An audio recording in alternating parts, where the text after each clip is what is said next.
ശിവരാത്രി വ്രതം എടുക്കുന്നത് എങ്ങനെയാണ്? തലേ ദിവസം ശനിയാഴ്ചയാണ്, നമുക്കെല്ലാവർക്കും പ്രധാനപ്പെട്ട ദിവസമാണ്. ശനിദോഷം തീരാനായിട്ട് എല്ലാവരും ശിവക്ഷേത്ര ദർശനം നടത്തുന്നതും മൃത്യുഞ്ജയ പുഷ്പാഞ്ജലി നടത്തുന്നതും പിൻവിളക്ക് കത്തിക്കുന്നതും എല്ലാം ശനിയാഴ്ചയാണ്. അതിൻ്റെ പിറ്റേ ദിവസമാണ് ശിവരാത്രി. അപ്പോൾ എല്ലാവർക്കും ഭാഗ്യമുണ്ട്, കാരണം ശനിയാഴ്ച മിക്കവർക്കും ഒരിക്കലായിരിക്കും. പിറ്റേ ദിവസം ശിവരാത്രി രാവിലെ ബ്രാഹ്മമുഹൂർത്തത്തിൽ, അതായത് ഒരു 5 മണിക്കെങ്കിലും എണീറ്റ് കുളിക്കുമ്പം മുതൽ നമഃശിവായ നമഃശിവായ നമഃശിവായ മന്ത്രങ്ങൾ, മഹാദേവൻ്റെ മന്ത്രങ്ങൾ ജപിച്ചുകൊണ്ടേയിരിക്കുക.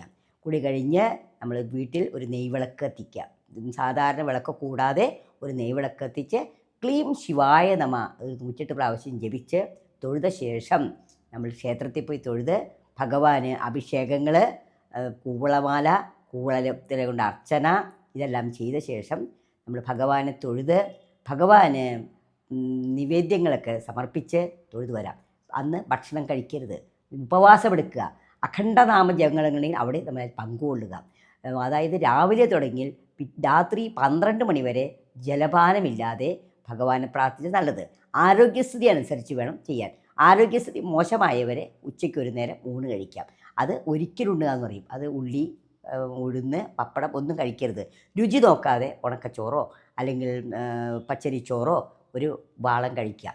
അങ്ങനെ കഴിച്ച് സദാസമയവും നമഃശിവായ ജപിച്ച് ഇരുന്നാൽ പിറ്റേ ദിവസം വൈകുന്നേരം, പിറ്റേ ദിവസം രാവിലെ നമുക്ക് ഭക്ഷണം കഴിക്കാം, ഉച്ചയ്ക്ക് ഊണൊക്കെ കഴിക്കാം.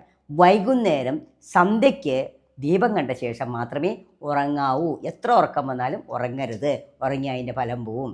അപ്പോൾ ശിവരാത്രി വ്രതം ഇങ്ങനെ എടുത്താൽ നമുക്ക് നേടാവുന്നത് അനവധി കാര്യങ്ങളാണ്.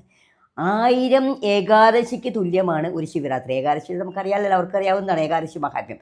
അപ്പോൾ 1000 ഏകാദശിക്ക് തുല്യമാണ് ഒരു ശിവരാത്രി എടുക്കുന്നത്. അത്രത്തോളം മഹത്വമായ ശിവരാത്രി വളരെയധികം സന്തോഷത്തോടെ എല്ലാവർക്കും എടുക്കാൻ പറ്റട്ടെ എന്ന് പ്രാർത്ഥിച്ചുകൊണ്ട് നന്ദി, നമസ്കാരം.